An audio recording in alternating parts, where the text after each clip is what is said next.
Bonjour, bonsoir, chers viewers, chères viewers et toute personne entre les deux, ou devrais-je dire auditeur, auditrice, si vous ne regardez pas les images. Je suis toujours accompagné de Mirkala pour cette mini-critique de l'épisode 4 de Doctor Who 73 Bonjour. Yards. Bonjour Mirkala, comment vas-tu? J'allais justement te le demander. Moi, ça va très bien et toi? Eh bien ça va, comme à chaque fois que je dois parler d'un épisode de Doctor Who, mais d'un bon épisode de Doctor Who. Donc je vais bien. Je dois dire que pour une fois, nous sommes parfaitement d'accord. Ah, ça fait plaisir. Euh... Donc, par où commencer? Parce qu'il y a énormément de trucs à dire et en même temps pas grand chose. Il n'y aura pas forcément grand-chose à théoriser sur le fond de la saison, en fait, mais sur l'épisode, j'ai vu quand même que beaucoup de gens étaient un peu perdus par cet épisode. Oh, alors, petite entrée en matière. Doctor Who fait un écart de la science-fiction pour s'orienter vers le fantastique, mais au sens strict littéraire du terme. Ce qui a pu perturber les spectateurs habituels. Il faut aussi d'ailleurs noter que ça faisait très longtemps qu'on n'avait pas eu un épisode où on n'avait quasiment pas le docteur. Effectivement.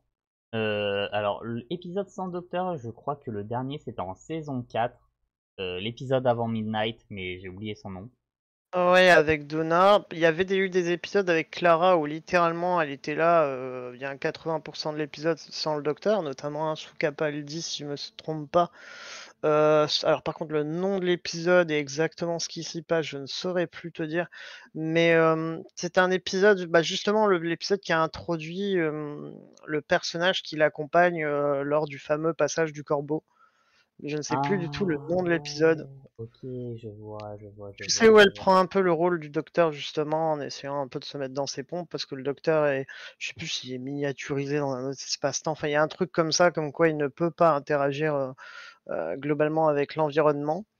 Mais oui, sinon le dernier épisode qu'on a eu autant sans docteur, ouais, saison 4. Et ce qui est en soi pas un mal. Alors, j'aime dire que le Docteur est le personnage principal et que c'est le personnage qu'on est censé le plus voir, mais dans cette saison, clairement, il est mis en avant. Mais là, cet épisode était rafraîchissant. Et ça a permis à Millie Gibson de montrer à quel point elle pouvait être douée en termes de jeu d'acteur. D'actrice, du coup.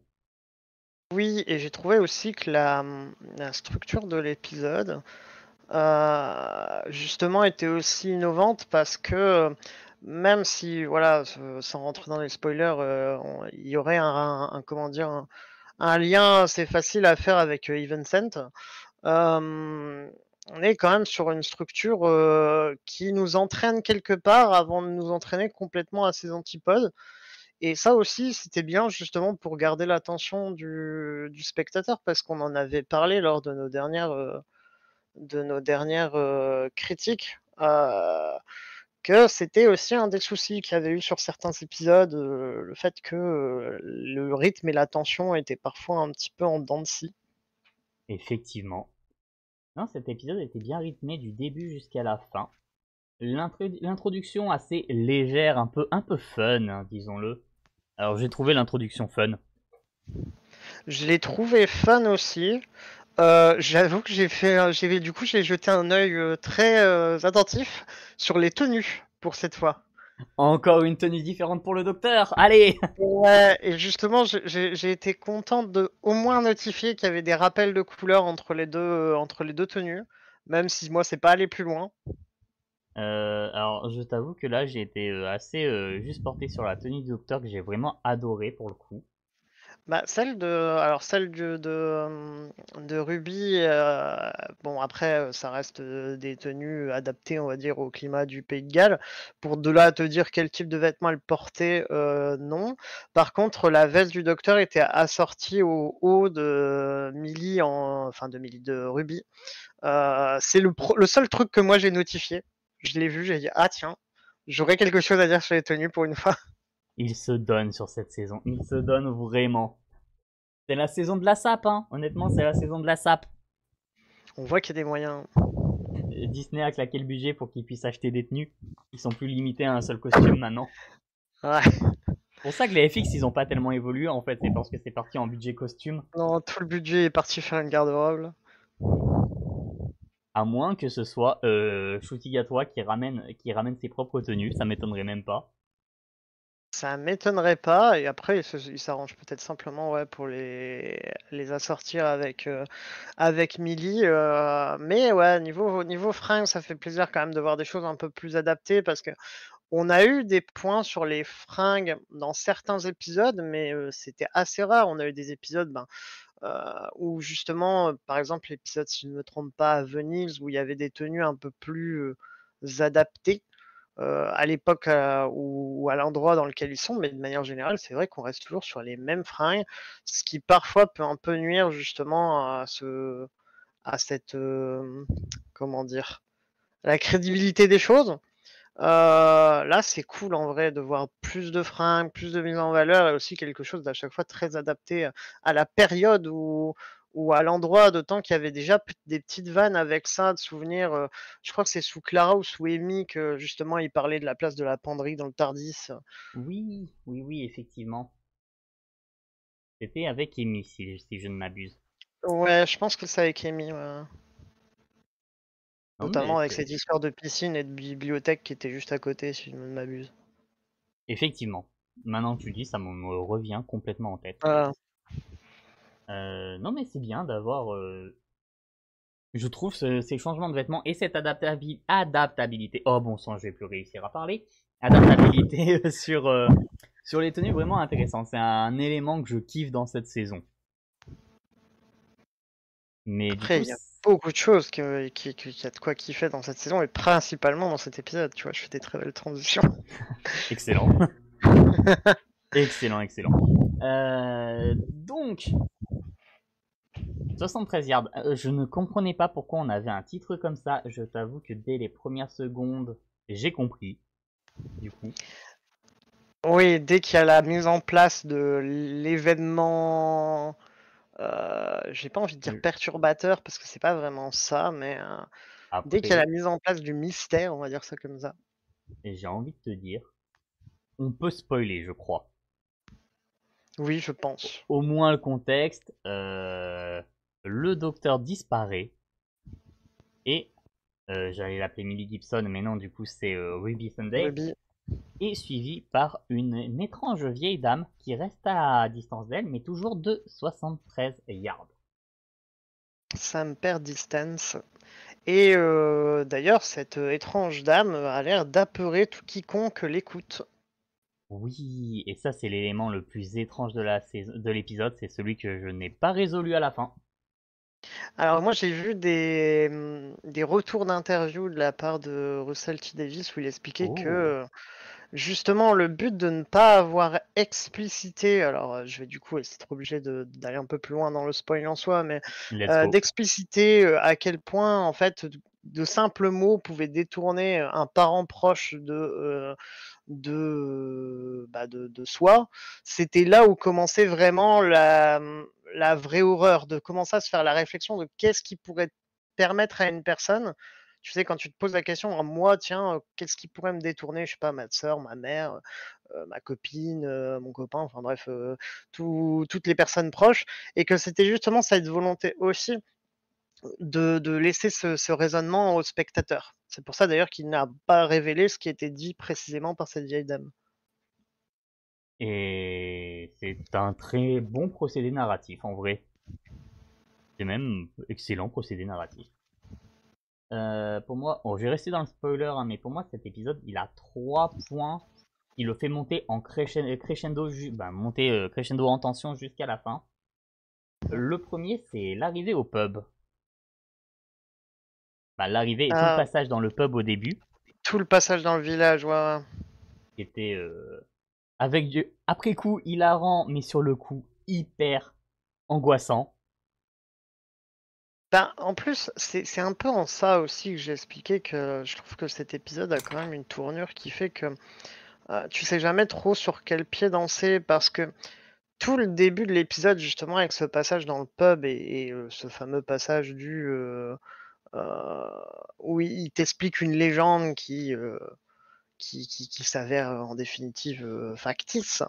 En fait, elle contribue à donner des épisodes un peu comme on a connu, pour exemple, genre comme le loup-garou en saison 2, je ne sais plus le nom de l'épisode. Je crois que c'est en plus le loup-garou ou un truc comme ça, qui donne justement cette aura un peu plus de côté, ouais, comme tu l'as dit, de côté très fantastique, mais histoire de fantômes, histoire d'Halloween, tu sais. Ouais, ouais. D'ailleurs, l'ambiance est super bien travaillée là-dessus parce que au niveau du jeu d'acteur, comme sur le rythme des dialogues, et même de la photographie, je trouve que là-dessus, il y avait justement moyen en fait d'être pris dans l'histoire, tu vois. Il y avait un vrai travail de réalisation sur cette saison, c'était très... Bah, sur cet épisode. Et sur la saison globalement, il y a un vrai travail de réalisation, c'est intéressant. Deuxième point que je vais noter dans la montée crescendo, tu l'as plus ou moins évoqué en parlant de Russell T. Davies, mais c'est quand la mère de Ruby va parler à la vieille dame, où Mm. là tu sens qu'elle a fini par perdre tous ses repères et tout ce qui pouvait la réconforter et la soutenir en gros. En plus, on revient du coup à un truc que j'avais évoqué la dernière vidéo, c'est cette fameuse notion de famille. Parce qu'en fait, quand tu vois la notion de famille qu'avait Ruby, cet événement, il est d'autant plus traumatisant parce que même si voilà, il n'y a pas vraiment de lien du sang entre, enfin, ce que les gens entendent comme du lien du sang entre Ruby et sa mère, tu vois en fait même dans le peu de fois où tu les vois ensemble à quel point genre ils sont complices, à quel point en fait tu n'imagines rien briser en fait leur Un, lien à tous les deux. ouais, une affection aussi Et sincère et aussi forte quoi.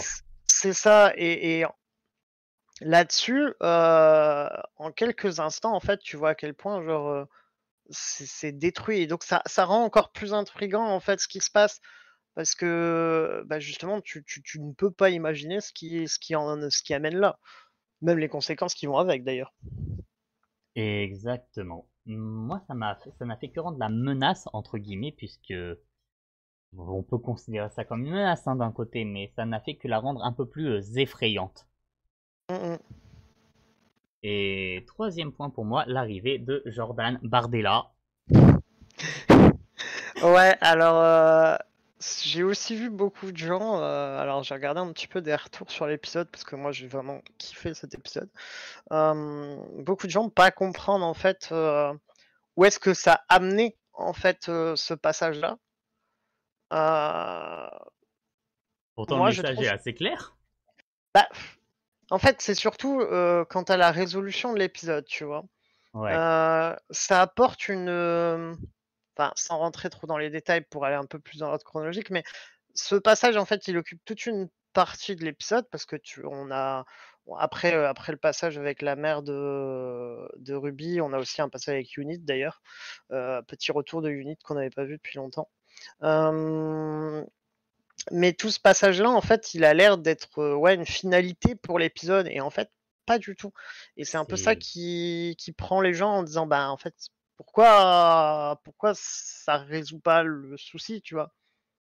Alors, si on parle de la fin, on parle de la fin de Jordan ou juste son arrivée? Je vais l'appeler Jordan, il s'appelle Jack en réalité, mais Je on il va a la tête et l'appeler, les idées de Jordan, Jordan il y a pas de Bardella. problème. Heu, oui, c'est plutôt, ouais, la finalité de ce genre de petit arc, on va appeler ça comme ça, mais Alors, de sous-intrigue dans le récit, tu sais? j'avoue que la finalité de l'arc, ben la finalité de ce passage-là, j'ai pas compris non, ben j'ai pas franchement compris pourquoi ça s'arrêtait pas avant. Après, ben tout à la fin, si, c'est clair, ça devient Oui. limpide, mais non, moi j'ai bien aimé, c'est quand il est arrivé, Jack le fou est arrivé. Je me suis dit on va par là, et on entend parler de Jack le fou et on se dit donc l'antagoniste, parce que du coup c'est lui l'antagoniste, hein, disons-le, c'est juste l'extrême droite. Ok. Heu et puis je trouve que c'est simple, enfin ça thématiquement, ça rejoint un peu ce qui est posé depuis le début de la saison. Parce que thématiquement, comme on en parlait un peu genre de l'épisode Boom, on a quand même un petit peu, alors pas cette, dualité ou ce manichéisme entre bien et mal, mais il y a un peu ce côté genre, les émotions contre la haine ou les émotions contre, le manque d'empathie, tu sais? Cet exemple-là et là, en fait, l'escalade de la violence qui devient, en fait, antagoniste, sur cette représentation de l'extrême droite, c'est aussi encore une critique comme on a pu l'entendre, alors c'était l'économie de guerre un peu plus dans l'épisode précédent, mais ici justement c'est aussi une critique. Je trouve qu'il se alors Doctor Who a jamais été non plus avare en critique sociétale, mais sur cette saison, chaque épisode, vient taper sur des sujets hyper d'actualité, je trouve. Alors là, c'est Russell T. Davis qui est en campagne, hein, clairement. Mmh mh. Mais oui, on est très très politisé dans cette saison. Très. Alors, oui, j'utilise le terme politisé, je pense que je vais me faire taper sur les doigts, mais techniquement, c'est ce que c'est, hein, tout est politique, et là, on est sur de la Et critique sociétale, donc. Mais oui, c'est rare que Doctor Who a été autant dans la prise de position, même si ça a toujours été une série qui avait bah, certaines idées et qu'elle a assumées, quoi. ils l'ont toujours été, mais c'était p je vais pas dire plus subtil, mais moins frontal, tu vois? Pas dans le sens où c'est mal exécuté, parce que si je disais plus subtil, on pourrait l'entendre de cette façon-là. Mais justement, là, en fait, c'est plus assumé, en fait, surtout. Exactement. Et du coup, ouais, pour moi, ces trois points-là, donc le pub, puis la mer, puis la politique, ça a fait genre un escalier de montée en puissance. Oui, Et c'est ce que j'ai aimé dans l'épisode, c'est sa montée en puissance tout du long. Il n'y a pas un moment où il a dit bon allez, on va te laisser redescendre la pression un peu osef, tu vois. Non, c'est du début jusqu'à la fin, il a su rajouter des enjeux.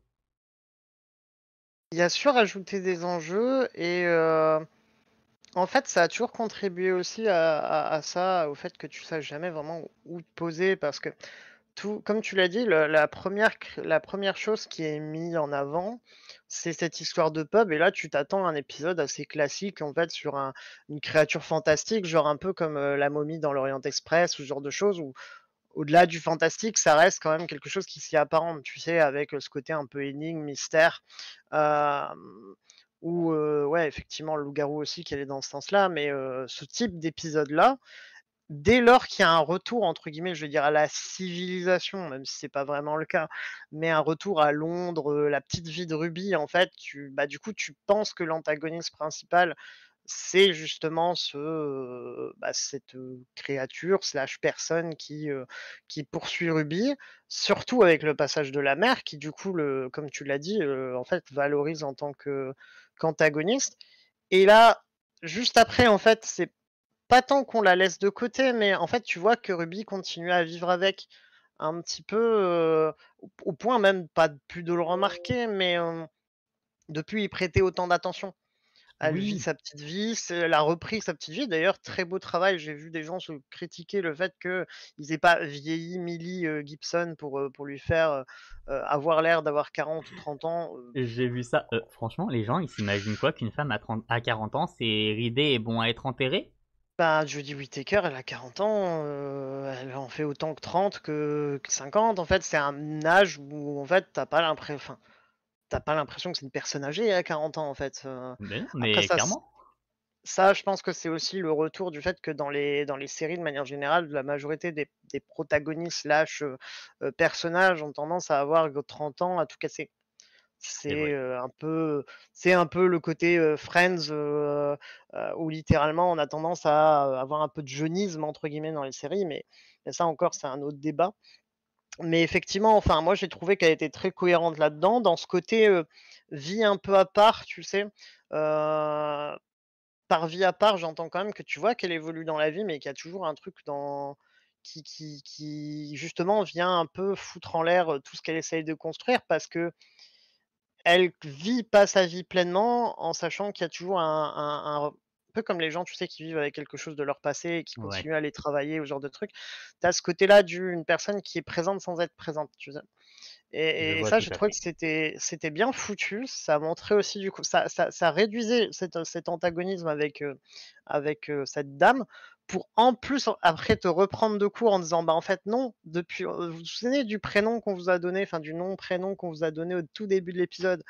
bah, il revient du coup, tu te dis: «C'est l'antagoniste» et même on a parlé de sa fin en se disant: «Ouais, où est-ce que ça nous amène?» Même ça, en fait, ça contribue au fait que tout du long, tu es dans la même position que Ruby. Tu sais pas, en fait. Et je trouve ça agréable de ne pas savoir en réalité. Oui et je trouve aussi que ça aide beaucoup justement à rentrer en fait, dans le fonctionnement de Ruby, dans cette vie, entre guillemets «à part», parce que, bah, en fait, tout du long, tu es dans le même état qu'elle, tu sais pas vers où ça mène et je trouve le procédé très ingénieux.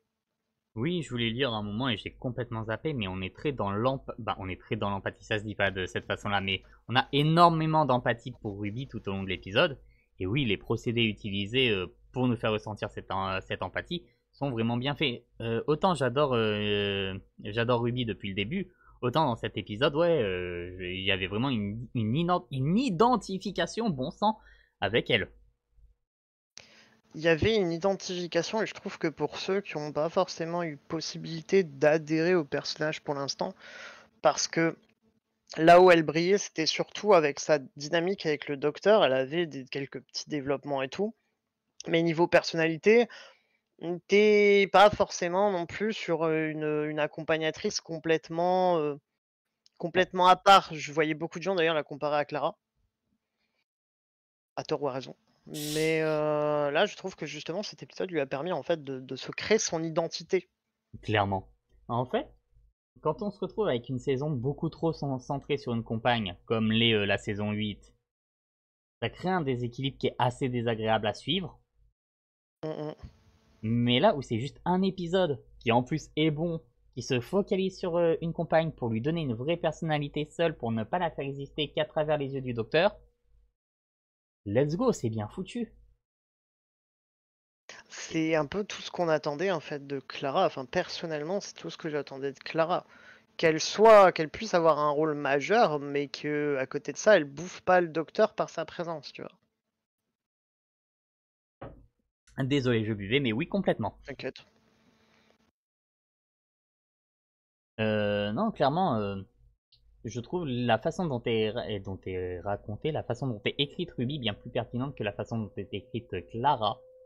Mais après, si je compare tout à Clara, c'est pas difficile de faire mieux. Même opinion. Voilà, Mon personnage préféré des saisons où elle est là, c'est le corbeau. voilà. Merci Corbeau. Merci au corbeau. J'ai revu ces épisodes-là d'ailleurs il y a quelques temps. Je fais un petit aparté épisode du Corbeau, mais Clara boulait sur 20 à ce niveau-là. Voilà. Je l'ai revu très récemment aussi. Juste avant, bah, en plus, on en avait parlé en off de notre côté quand j'ai voulu me retaper les saisons de Whittaker que j'avais vues très vaguement, tu sais. Mhm. Juste avant, je m'étais refait les saisons de Capaldi. Et parce que, bah, en fait, il m'avait été un peu gâché ces saisons-là, justement par Clara, au point que je crois que j'avais soit vu ou pas une fois ou pas vu les épisodes avec Bill, pour te dire. Hem, je l'ai revu justement l'épisode du corbeau. En fait, en soi, il est pas si mal écrit, mais en fait, ça montre à quel point, en fait, et d'ailleurs, on touche encore à une figure mythologique avec le concept de l'orgueil, un peu comme avec, la guerre de Troie. Mais, pour le coup, en fait, ça montre à quel point, en fait, elle était genre, en fait, imbibée d'orgueil et de fierté au point de se dire que de toute façon, genre, elle était invincible. Et vient le moment où le destin lui met un petit taquet en mode: «C'est bien, tu as joué avec le feu, maintenant tu brûles, quoi». Exactement. Non, mais en vrai, la saison 9 est bien mieux que la saison 8. Mais Oui, bah, elle a un équilibre, elle a un sens parce que la 8 malheureusement, en fait, je trouve qu'elle est un peu, comment dire? Comme tu l'as dit tout à l'heure, très déséquilibrée par le fait que Clara est là. Ça permet pas au docteur de vivre, ça permet même pas à la ligne directrice de la saison de vivre parce qu'au fond, il y en a pas vraiment tant que ça des lignes directrices ou du moins moi je l'ai pas perçu. sa relation toxique avec, comment il s'appelle déjà? Danny Pink, Danny, sa relation toxique avec Danny, elle est toxique sa relation, je suis désolé, mais Ah bah, elle, Mesdames, elle lui fait quand messieurs, même subir quelque chose d'horrible aussi, et lui, il est pas mieux non plus avec ce côté très possessif. Je peux comprendre qu'il soit tout à fait comment dire, en opposition avec le concept du docteur, surtout à ce moment-là, mais en fait, les trois sont toxiques les uns pour les autres, hein. clairement, très clairement. D'ailleurs, c'est ce qui ressort aussi à la fin de Clara. On laisse plus ou moins sous-entendre que les deux ensemble, c'est pas quelque chose de viable. Effectivement aussi. Comme quoi, peut-être que Moffat avait réalisé entre-temps qu'il avait fait un peu du caca. Ah, ou c'était son but de base, mais si c'est ça, il a très bien foutu son but de base parce qu'il y a des gens... Alors, il y a des gens qui adorent Clara, mais il y a des gens qui la détestent. Je pense qu'elle polarise beaucoup plus que d'autres. Oui, oui, je crois qu'il n'y a pas de milieu avec Lara. C'est soit on n'aime pas. C'est ça. J'ai jamais vu quelqu'un me dire ouais, bon, Clara, je l'aime pas des masses, mais je m'en fous qu'elle soit là. En général, c'est juste je ne la supporte pas ou c'est mon accompagnatrice préférée. C'est souvent ça qui ressort. Ouais, c'est le cas. Mais du coup, ça permet de refaire une mise en avant de Ruby, qui du coup, dans son écriture, est tellement plus équilibrée. Et qui enchaîne plusieurs relations, pour revenir avec Danny Pink, et qui n'est toxique dans aucune de ses relations. A priori, bon, elle largue les mecs d'une façon un peu... Un peu abrupt. C'est un peu brutal. C'est un petit peu genre ouais, c'était sympa. Allez, salut, hein. Bisous. Mais au moins, elle est pas possessive. Euh, les hommes le vivent bien, ils ne sont pas possessifs non plus. C'est comme ça que des relations doivent se passer finalement. C'est comme ça qu'elles sont censées se terminer en soi. C'est on s'est correspondu, on ne se correspond plus. Allez, salut, hein. C'est tout. Mais ouais, ça, c'est peut-être la manière de présenter les relations amoureuses peut-être la plus correcte, même si très brève, qu'on ait eu depuis longtemps dans Doctor Who, puisqu'il n'y en avait pas vraiment d'autres avant. On a eu Rory et Amy, Qui est quand même un peu toxique à certains moments. clairement. Surtout le début. On a eu le docteur et Yaz. On en a déjà parlé, pour moi, il y a des choses qui sont pas qui sont toxiques et surtout la fin, moi je la trouve très illogique. Effectivement aussi. Et on a eu quoi comme relation? On a eu Docteur Rose aussi, qui est un désastre. Oui, ça c'est. En fait, on est sur l'archétype classique du héros qui se trimballe, alors sans méchanceté aucune, hein, pour ceux qui aiment Rose, mais un peu la greluche avec, parce que Rose n'est pas forcément montrée comme une foudre de guerre ou un personnage très important. Après, Rose, je crois que je l'avais dit sur la mini-critique qui a été supprimée pour des raisons de son, mais Rose est la compagne qui termine le mieux finalement. Elle a son docteur à elle, Oui. avec son Tardis à elle, elle a retrouvé un père, et elle a sa mère. Enfin, elle a retrouvé son père, qui n'est pas son Après, père, mais... oui, c'est une version alternative. Après, en soi, bon, Martha, elle prend la petite porte, mais au final, elle finit quand même heureuse de ce qu'on en comprend avec Mickey. Enfin, je crois que c'est Mickey Oui, ou c'est avec Mike. Mickey. C'est avec Je sais Mickey. plus parce qu'il y a deux versions et je sais qu'ils ont genre une différence dans le prénom. Et sur le- Ricky meurt, Mickey survit. Voilà, c'est ça. Merci. Après, on a eu Donna. Bah, Donna, après, elle finit heureuse aussi, même si à la fin de la saison 4, c'est pas tant que ça. Bon, Amy et Rory, ils ont une fin un peu douce amère en soi. Clara aussi, en fait, s'en sort pas si mal quand Oui, tu regardes. mais aucune d'elles ne tire le jackpot. Alors, Non, je vais c'est sûr. utiliser un terme un peu dur, mais un sextoys docteur à domicile, quoi. Ouais, ça, par contre, ouais, je suis d'accord. Ça reste le Après, gros Donna lot. fait ce qu'elle veut avec son mari et étonnante maintenant, hein, mais Let's ah, ça go! ne me regarde pas, ils font ce qu'ils veulent, ils sont entre adultes consentants, voilà. Mais non, ouais, c'est... Non, j'aime vraiment comment Millie est... Comment Millie? Comment Ruby est traitée. Je pense que la série est vraiment en... Bah, cette saison-là est vraiment ancrée dans son époque en 2024. Les mœurs ont évolué assez vite ces dernières années, et heureusement. Et je pense que c'est bien de les représenter telles quelles et de ne pas rester dans ce format de relation Doctor Who-esque un peu étonnant. Bah, je pense que c'était un premier essai aussi, Clara, de mettre un peu plus en avant une protagoniste féminin accompagnatrice en fait. Sauf que comme on l'a dit, c'était pas forcément fait correctement. Whittaker en soi, qui justement aurait pu inverser la chose en étant la première docteur considérée comme féminine, souffre malheureusement de l'écriture et du changement de showrunner. Bien que Chimney fasse des choses incroyables, c'était pas forcément ce qu'il a fait de mieux, Doctor Who, fin du moins cette saison, à part Flux, on a déjà parlé, où on est plus ou moins d'accord aussi. Mais ouais, c'est une bonne chose que ça évolue avec son temps. Même, tu vois, on parlait du format un peu feuilletonnant et tout, venir dans des, comment dire, dans des schémas d'épisodes un peu plus, comment Traditionnel ou dire, standalone? ouais, enfin, traditionnel, oui, mais je veux dire, le format qu'on a eu là, c'est-à-dire une histoire qui en même temps en regroupe quelques-unes, parce que encore une fois, on passe d'un truc à un autre, c'était pas mal aussi. Parce que justement, ça combinait ce côté feuilletonnant dont on parlait, avec, bah, justement le format classique de Doctor Who, donc c'était pas mal. D'ailleurs, question, ce sera l'occasion, alors, ça sera du spoil, hein. Qu'est-ce que tu as pensé toi de ton côté de cette boucle temporelle qui est laissée entendre, dans cet épisode? Alors, je vais reprendre une phrase de Doctor Who en disant les paradoxes temporels se résolvent d'eux-mêmes.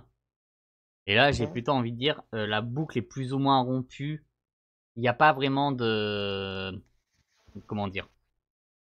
Il n'y a pas de paradoxe de l'écrivain ni rien. Il n'y a rien qui se transmet, il n'y a rien qui se perd. C'est juste que ça s'est réécrit sur une surcouche de réalité, donc Ouais, parce que j'ai vu beaucoup de gens, ça a laissé un peu, dubitatif. Mais j'ai un peu le même avis que toi. En soi, je trouve qu'elle est plutôt bien réalisée. hmm. J'en avais discuté avec un ami qui se reconnaîtra parce que je sais qu'il regarde la vidéo. Lui trouvait que ça aurait gagné à avoir, tu sais, plusieurs boucles, un peu comme dans Even Sent, où en fait on comprend où est-ce que ça va. Mais je trouve moi qu'elle est très correcte, donc je suis assez ravi de savoir que tu penses la même chose. Et je pense qu'une humaine comme Ruby supporterait pas vivre une multitude de vies, en fait. Parce qu'on voit Oui, qu'à la fin de la première boucle, quand elle recommence la nouvelle, elle dit qu'elle n'est pas allée en Nouvelle-Zélande, pas du tout. égal. Au Pays de Galles, pardon. Oh, c'est pas loin, c'est à côté, ça va. Oui, Je même, sais pas même du tout. climat aussi. Voilà. Donc, elle est pas allée au elle est allée au Pays de Galles 2 fois, elle dit dans la première fois, et après la boucle temporelle, elle dit bien qu'elle y allait 3 fois. Mhm. Donc il y a un souvenir, mais voilà, je pense que si elle a des petits souvenirs, elle supporterait pas une multitude de vies à revenir dans le temps et à revivre ce truc. Ouais, je pense qu'on en serait arrivé à peu près au même constat qu'avec Donna, c'est-à-dire que son esprit aurait pas pu contenir, alors pas le nombre d'informations d'un Seigneur du Temps, mais cette multitude en fait d'événements. Je partage ça. D'ailleurs, on parle de souvenirs. On a vu Susan Twist, encore une fois, Encore. dès le début cette fois-ci. Il n'y a pas eu de twist à la fin cette fois. Il n'y a pas eu de twist à la fin, et heureusement. Mhm. Mais J'avoue que s'ils avaient dansé, ça m'aurait un peu gêné, vu la teneur de l'épisode. non, par contre, on aurait vu Susan Twist repasser à côté d'eux comme elle était à peu près dans les environs à ce moment-là. J'aurais fait ah, mais bon, finalement il la revoit pas. Mais Ruby reconnaît cette personne. Elle ne sait pas qui c'est, mais elle pense avoir déjà vu cette Ouais, personne-là. elle a un air de déjà vu, ouais, effectivement. Et Ruby ayant vu la serveuse à la cafétéria, la navigatrice sur le moniteur, l'ambulance, Ambulance. je pense qu'à force, elle finit par imprégner l'image de Susan Twist dans sa tête. Donc le personnage commence à prendre une vraie place. Du coup, ça étaye un petit peu, alors peut-être pas le fond de notre théorie, mais le fait qu'elle ait vraiment une importance primordiale dans cette saison, en fait. Je pense que petit à petit, elle va prendre de plus en plus de place, en fait, dans le scénario, ou du moins dans ses rôles, tu sais, parce que là, elle a des rôles un peu de caméo, même si le rôle de l'ambulance, il était quand même assez récurrent dans l'épisode. Là, elle est un peu plus sur une apparition comme elle a pu le faire précédemment, mais je pense que petit à petit, en fait, elle va de plus en plus s'imposer dans les épisodes qui suivent. Et ça, j'avoue que j'ai hâte de voir ce qui en sera. J'ai hâte aussi. J'ai peur de de la désillusion en mode bah non, c'était juste pour la blague, elle s'appelle Susan Twist, c'était rigolo. Ça me ferait un petit peu chier. Je comprends, mais je pense que au regard de ce qu'on a vu, du soin qui est mis sur tous les épisodes, aussi bien thématiquement que sur les détails, je pense que voilà, c'est pas juste une blague, ça doit vraiment avoir une teneur, un peu comme les gens qui ont regardé la première saison de. D'ailleurs, on pourrait faire un parallèle, mais un peu comme les gens qui ont regardé la première saison j'allais dire remake, mais du reboot de Doctor Who en 2005, avec le Big Bad Wolf qui revenait, mais qui au final n'était pas mis plus en avant que ça, enfin, à part vers la fin, tu vois. Donc en soi, c'est peut-être le même genre, tu sais, de fil rouge très, très, comment dire, subtil. Effectivement. Bon, après, subtil, il a la subtilité d'un coup de pelle dans la tronche, mais Ouais, il est moins subtil que le Big Bad Wolf, oui, ok, mais après ça va, je veux dire, pour ceux qui font, qui regardent les épisodes simplement comme divertissement, je pense qu'en soi, ils font peut-être pas forcément le lien que c'est toujours la même actrice parce que dans certaines, enfin, je trouve déjà dans la façon dont elle est maquillée, habillée, il y a toujours beaucoup de changements qui sont faits. Ce qui la rend pas non plus impossible à reconnaître, mais pour quelqu'un qui regarde juste son petit épisode chaque semaine sans se poser plus de questions, je pense que il y aura des personnes qui seront quand même pris un peu au dépourvu s'ils s'en rendent compte, tu vois. effectivement. Le travail sur le make-up de Susan Twist, j'ai envie de l'appeler Madame Flood à chaque fois, c'est terrible, hein. Alors qu'elle ne joue pas Madame Flood. Madame Flood qu'on voit aussi dans l'épisode d'ailleurs. Et qui a toujours un, comment dire, une distance bizarre avec ce qui se passe. Je me dis, les Ouais, vieilles dames sont importantes dans cette saison. spectatrice. Ouais, ouais, ouais. C'est la Elle est saison des vieux spectatrice, mais en soi, elle est récurrente. Ouais, t'as aussi. raison. Mais oui, non, le travail sur le make-up et sur les habits de Susan Twist fait que si tu n'es pas un spectateur attentif, si tu ne connais pas Susan Twist de base, ou si tu ne sais pas qu'elle est dedans, tu vas pas la chercher, tu vas pas la retrouver, tu vas pas la capter en fait. Non, peut-être sur le passage des bébés de l'espace, je pense que c'est vrai, il faut que je le dise correctement, et du passage de Boom où vraiment là, comme elle est sur un écran, qu'elle est dans la même position, à la même distance de la caméra, enfin, tu vois ce que je veux dire? Comme c'est un Ouais, record. Là, peut-être que c'est plus simple de choper la ressemblance entre les 2. Par contre, effectivement, le passage où elle est cantinière et le passage où, bah, comme là, elle joue une randonneuse, hein, littéralement comme on la voit sans vraiment, vraiment s'attarder sur son visage, c'est peut-être un peu plus difficile ou subtil à choper. effectivement. Je suis en train de regarder rapidement l'épisode qu'on verra samedi. Bah, samedi pour moi et pour toi quand tu le regarderas. Je pense que je regarderai dimanche, moi, ou lundi. Qui s'appellera donc Dot and Bubble, qu'on pourrait traduire par, d'après Google, point et bulle. Tout à fait. Qui est encore une fois scénarisé par Russell T. Davis, mais comme 73 Yards, réalisé par Dylan Holmes Williams. Il réalise les 2 épisodes.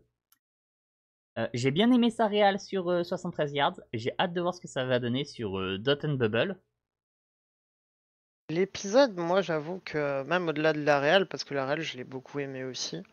Même l'épisode en soi-même, en fait, en fait, ce qu'il a l'air de proposer avec le petit trailer qu'on a eu à la fin, m'intéresse beaucoup. Il me fait penser à un épisode qu'on avait eu en saison 1, si je ne m'abuse, de la série de 2005. La Si tu vois de quoi télé-réalité, je parle. Ouais, ouais, ouais. tout Mais à là, un fait. peu plus avec la critique justement de la place des influenceurs slash écrans dans nos vies. J'ai vraiment hâte de voir ça. Moi aussi, je trouve qu'on est sur une série d'épisodes qui ont l'air d'être tous fabuleux. Autant j'étais plus mitigé sur Boom et on en avait parlé. Autant là, je m'attends à du bien. Et ben, je m'attends aussi à du bien. Ou surtout que j'espère du bien, mais je pense Oui, qu'on peut se permettre après. d'attendre du bien. Eh bien, je crois qu'on en a fini avec cet épisode. J'ai fait un gros dégueulasse qui sera horrible à écouter, mais c'est pas grave. Voilà. Je pense qu'on Non. en a fini avec cet épisode, concrètement. Bah, écoute, je pense aussi. En conclusion, je dirais que pour toi comme pour moi, c'était un excellent épisode. Très prometteur sur ce qu'on pourrait du coup attendre de la suite. Et n'oubliez pas la morale de l'épisode, ne votez pas Jordan Bardella. C'est pas moi qui le dis, c'est Doctor Who. Et ils disent même qu'il faudrait l'enlever des élections, techniquement. Hein. Voilà. Moi, je dis écoutez Doctor Who. En plus, en période d'élection, en plus. Mais vraiment, moi, c'est fait exprès. Tout Je pense. coïncide. Parce qu'en plus, c'est même pas des élections nationales, c'est des élections européennes. Donc, je suppose qu'elles se passent là, à la même période, en fait, partout en Europe. Ouais, mais du coup, les Donc, Anglais, ils y participent pas, eux. ah bah oui, c'est vrai, j'avais oublié. Après, est-ce que l'écriture de cet épisode avait pas été fait ah bah non, si ça fait trop longtemps le Ouais, ça Brexit. date un petit peu le Ouais, Brexit quand même. ouais. Ah, on oublie à quel point c'était il y a longtemps déjà. Hein. Puis bon, ça C'était m'étonnerait. avant le Covid, je crois. C'était avant le Covid. Il y avait J.K. Rowling qui, à l'époque, était pas encore reconnu comme transphobe, qui avait fait une grosse missive anti-Brexit à ce moment-là. Mhm. Ouais, bon temps comme on disait. Ouais, c'était le bon vieux temps, ouais. Ah, bon sang. Eh bien, c'est là-dessus que je vais te laisser. Bah écoute, faisons ainsi. Pour ceux qui regarderont la VOD, c'est une VOD, basiquement. Pour ceux qui regarderont la VOD, la vidéo, pardon. Oh, bon sang. Et ça, c'est les réflexes du streamer, tu vois. Je vous souhaite une agréable journée, une agréable soirée. Vous pouvez toujours me retrouver sur Twitch. Le pseudonyme est écrit juste en bas, voilà, vous pouvez le voir. Maintenant, j'ai tout pensé. On se retrouve la semaine prochaine pour, du coup, Dot and Bubble. Salut! Salut!